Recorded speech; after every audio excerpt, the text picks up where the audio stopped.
Tous, c'est Benki de la Sellerie. Tout simplement, aujourd'hui, on fait un petit tuto pour vous montrer comment on réalise une couture d'assemblage sur une housse de voiture avec la dernière machine qu'on s'est payée, c'est-à-dire la Solrite Ultra Feed LSZ1. J'ai du mal à m'en rappeler à chaque fois parce que le mot il est un peu long. Donc voilà, donc c'est une machine américaine. Vous pouvez regarder d'autres vidéos où j'ai déjà fait des petits tests, où on l'a ouverte un petit peu pour vous montrer un petit peu ce qu'il y avait à l'intérieur. Donc là, je m'apprête à faire une couture d'assemblage.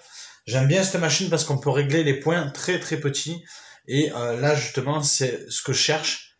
Non pas en surpiqûre, mais en couture d'assemblage, parce que sur la mienne, je peux pas réduire les points. Et là, ça c'est vraiment top. Voilà. Allez, ça part de là. Donc là, comme vous le voyez, il y a le morceau. Alors, je vais peut-être éteindre pour que vous puissiez voir un peu mieux. Bon, c'est pareil, vous y voyez pareil. Voilà, c'est juste le temps que la caméra puisse se figer. Donc là, la particularité de celle-là, l'énorme avantage, c'est qu'on n'a pas obligé de tenir les points, en tout cas pas autant que sur l'autre, pour pouvoir démarrer. Alors, on n'a pas besoin de la démarrer, puisque d'entrée de jeu, dès qu'on l'a connectée, elle est démarrée. Donc là, je vais le mettre ailleurs, ça. Hop. Voilà. Et là, on démarre. L'autre avantage aussi, c'est que comme il y a un variateur dessus, on peut faire du point par point. Voilà. Donc là, j'avais réglé mon point à 4. Donc 4 à l'aller, 4 au retour. Là, j'ai fait une petite marche arrière de 3 points à peu près. Hein. Donc voilà. Ensuite, je vais simplement me raccorder non pas au trait existant, mais je vais mettre mon petit aimant. Donc là, j'ai perdu mon aimant que j'avais pris aux États-Unis. Donc je me suis racheté des petits aimants comme ça, c'est pareil. Ça fait bien le taf. Et là vraiment, on accompagne la machine. Donc là, c'est un petit peu embêtant. Au besoin, hop, je soulève un peu. Alors, elle a tendance souvent sur quelque chose de fin à glisser. Donc, faut toujours l'accompagner, mais sinon, c'est vraiment, c'est un jouet. Hein. Sincèrement, c'est vraiment un jouet. C'est un régal.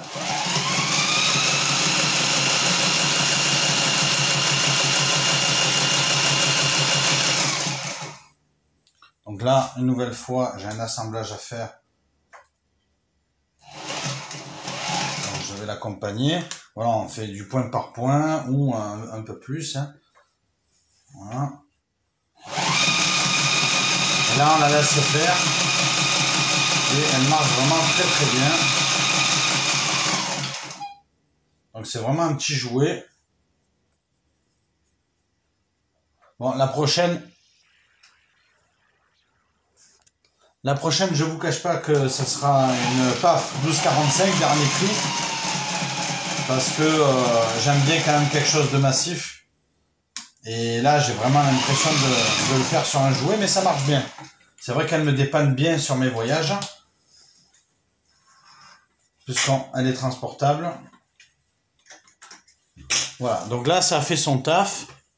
Voilà, comme on peut le voir.